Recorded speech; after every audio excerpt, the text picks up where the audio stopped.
work for Arkansas State University in early education. So the first thing I want to do is kind of tell you the why behind why Imagination Library is such a powerful program.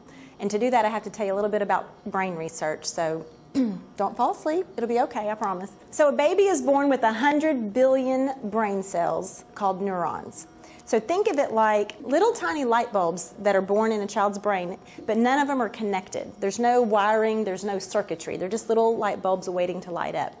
When a child learns something, when they're exposed to a childhood experience, those neurons connect, and that's called a synapse. In the first few years of life, there are 700 new neural connections that happen in a child's brain every second. 700 per second. So it looks kind of like this. This is the human brain at birth, and this is the human brain on the 4th birthday. So you can see that wiring, that circuitry, that neural webbing is forming. Okay, so I want to show you, this is from the Center on the Developing Child from Harvard University. This is a graph that shows the peak of the architecture being formed. So let me explain it this way. So the brain grows, right, and it starts before birth, and it grows all the way to, do you know how old you are before your brain stops developing and actually forming its architecture? Anybody want to guess? You can't say you already heard this. Actually about 25. You're about 25 years old, and so the drinking age is, right, has nothing to do with the presentation, but I think it's a really interesting fact that we hand them their car keys at 16, we sell them tobacco at 18, you can drink at 21, and your brain doesn't stop growing until you're 25.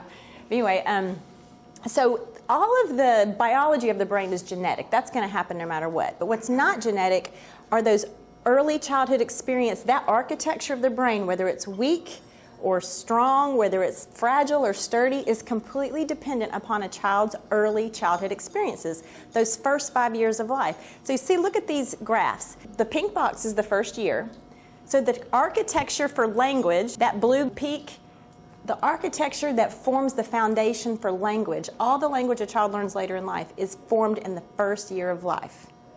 The architecture for higher cognitive functioning, problem solving, negotiating, compromise, all those great kind of soft skills, that happens in the first 5 years of life.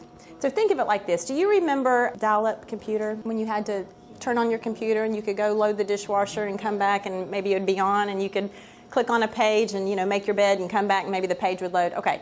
And now you know high-speed internet, right? And the comparison, what would it be like to download a YouTube video on dial-up computer connection? Right. Frustrating. Buffer, buffer, buffer, buffer. And then it might even time out and you got to start all over, right? Now, what's it like to download a YouTube video when you have a good high-speed internet connection? You got all your bars lit up or whatever. You don't even notice, right? You just are watching the video. It's the same thing with the baby's brain. 85% of a child's personality, their social skills, and their intellect is formed by age 5. The foundation, that wiring, that circuitry, those neural connections, the synapses, 85% of that circuitry is formed by age 5. So when a child enters kindergarten, they might have a dial-up baby brain or they might have a high-speed internet brain. That kindergarten teacher's downloading the YouTube video, right? The content is the same. But what foundation she's downloading that information onto is not the same. You've got children who did not get what they needed in those first few years of life, and children who did. And it's all dependent on what those early childhood experiences are. Were they high quality or were they not? So here's just one more way to look at it. If a baby's body grew as fast as his brain, at 1 month of age, he would weigh, if the body grew as fast as that child's brain, at 1 month, any guesses? 50 pounds. 170 pounds. That's how much brain development is going on. And we know this because of the advances in technology. We've been able to map babies' brains in a medically ethical way. And so that's how we know about this brain development. Okay, so I want to introduce you to Grace just real quickly. Baby Grace, she was born, and at 4 months of age, she goes to daycare. Very typical in the state of Arkansas. Children, really, they go to daycare around 6 weeks. But baby Grace was lucky. She got to stay home for 4 months before she went to daycare. She goes about 7:30 in the morning, and she gets picked up at 5:30 in the afternoon. Very typical in the state of Arkansas. And maybe in Maumelle, probably in the Maumelle centers that are open. Let's take out 2 weeks every year that she gets to go on vacation. Let's take out a typical number of sick days for baby Grace. Let's subtract out holidays and days that the child care center is closed for professional development or whatever reason they're closed. She's there from 4 months of age until she goes to kindergarten. How many hours is baby Grace in someone else's care? A bunch. Heard that. That's a very technical term right there. 11,500 hours.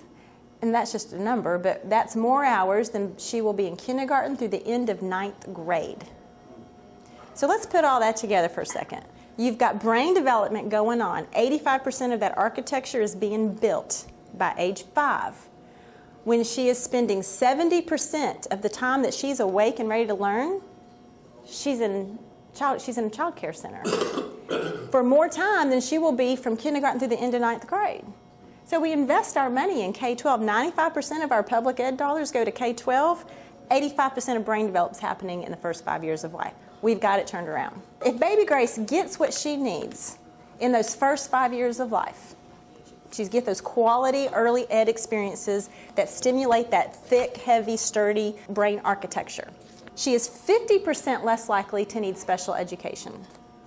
She is 40% less likely to be retained in a grade. 40%, there's your number.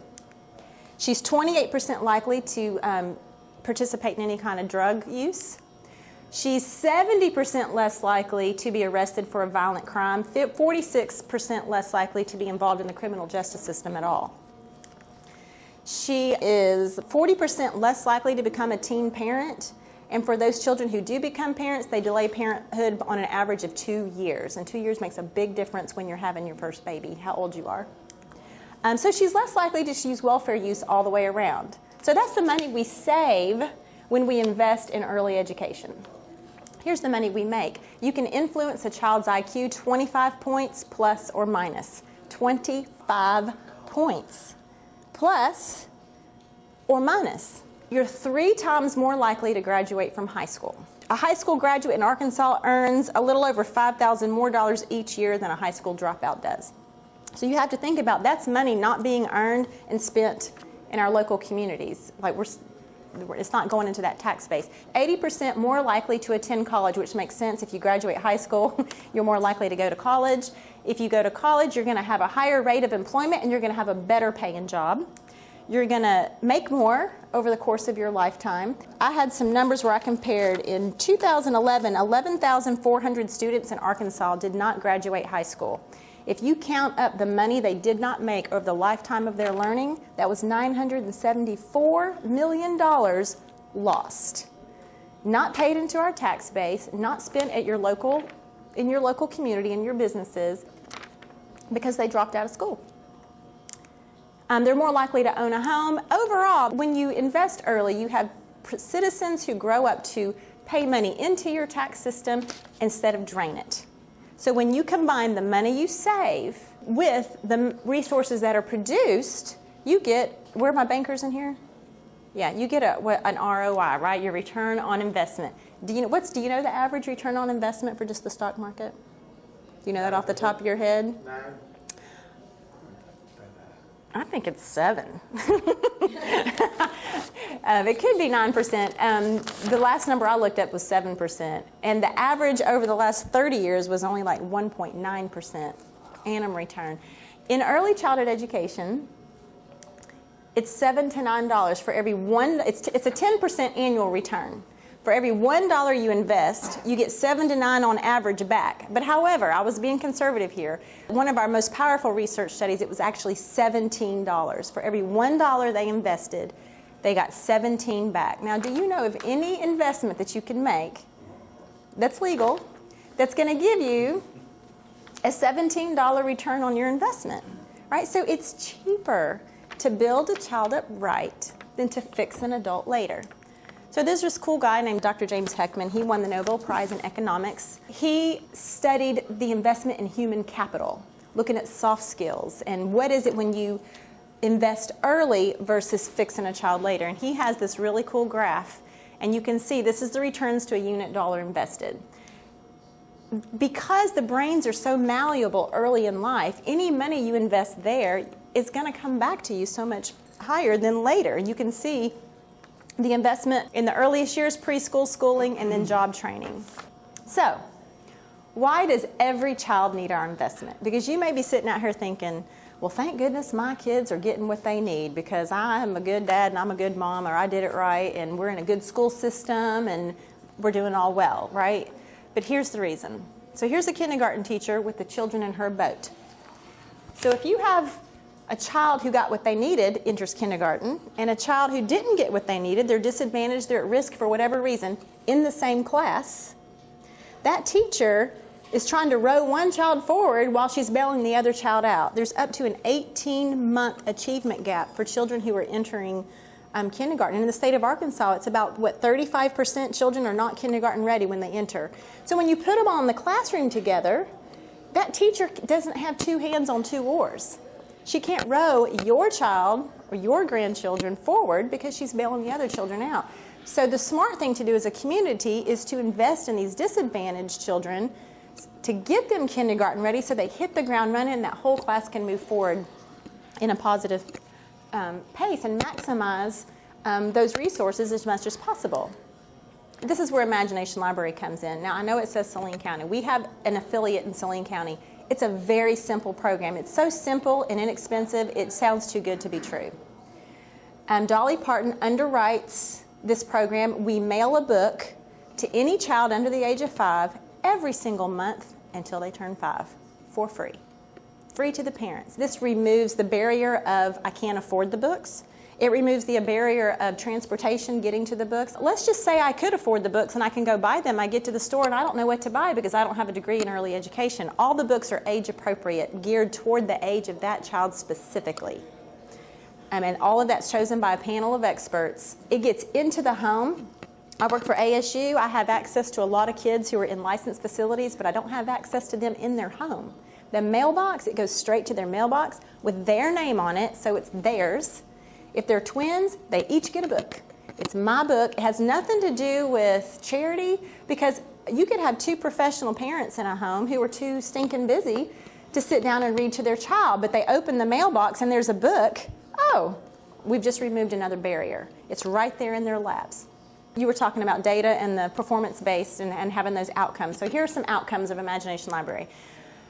There was a 20-year study. They did it in 27 different countries, 70,000 cases. So very, very broad. And here's what they found. In homes that have many books, children averaged 3 more years of schooling than the children in homes without books. Children who live in poverty, there's only 1 book for every 300 children. Many books. What does many books mean? As few as 20. So as few as 20 books in the home was where that tipping point was for those children having a positive correlation for more years of schooling. Imagination Library provides up to 60 books. You get the book when you're born every single month till you turn 5 for free. 60 books straight into your house.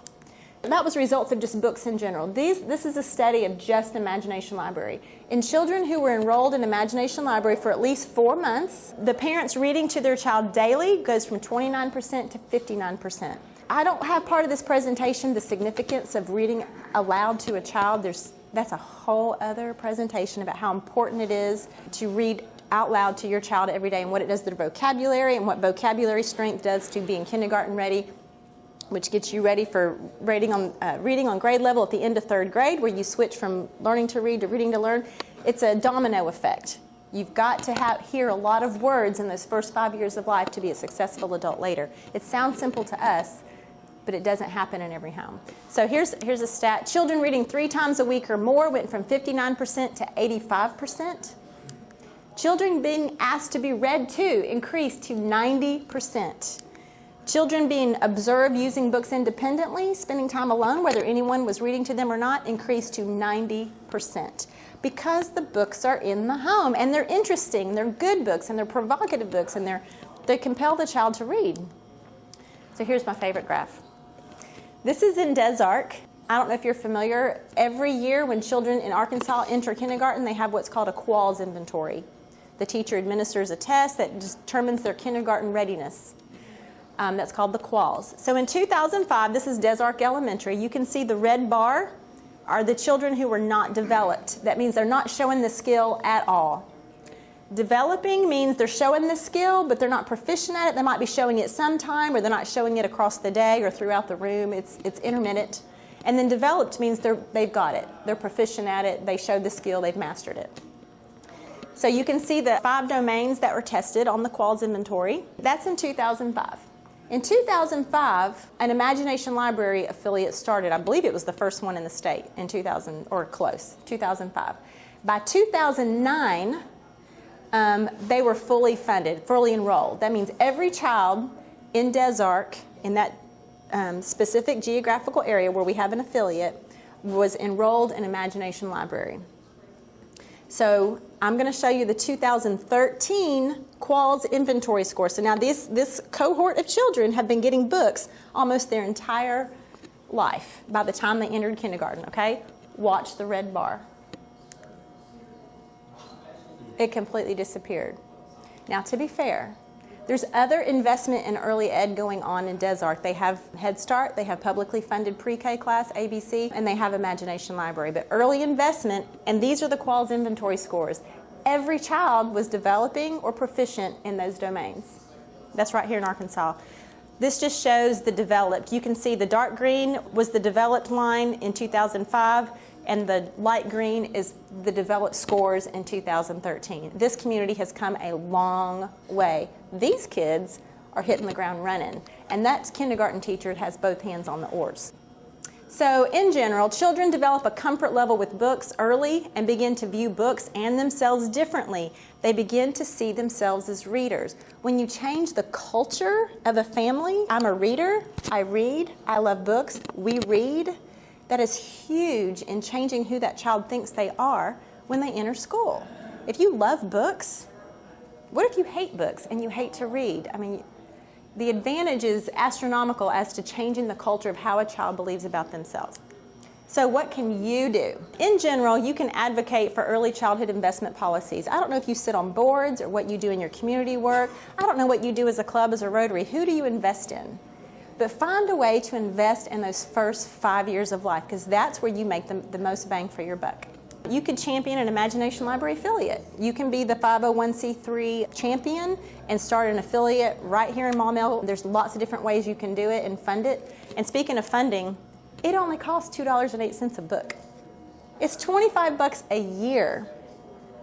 I mean, I would spend that on lunch sometimes, right? You go out or for dinner, and you've just had a whole year's worth of books for one child is only $25. And that's because the Dollywood Foundation Imagination Library underwrites so much of this program that it's so inexpensive. She contracts with Penguin Publishing and the Postal Service. So for mailing and the book, you can't even go to the post office and mail a book for $2.08, let alone buy it and mail it. It's very, very inexpensive. All of your money goes straight to the book too. There's no one. Allison's our only paid employee, and she's actually paid through the Dollywood Foundation. So each local affiliate, you only have to pay for books and postage. It's very, very low overhead. I'm going to leave you with one thought, and then I'll answer questions or turn it over to Allison to talk about the statewide program. If you think you're too small to make a difference, you haven't spent the night with a mosquito. The beauty of Imagination Library is it's a phenomenal investment in early education where your dollar counts the most because it's so simple and so inexpensive. It's a no-brainer. That's all I got. Yes.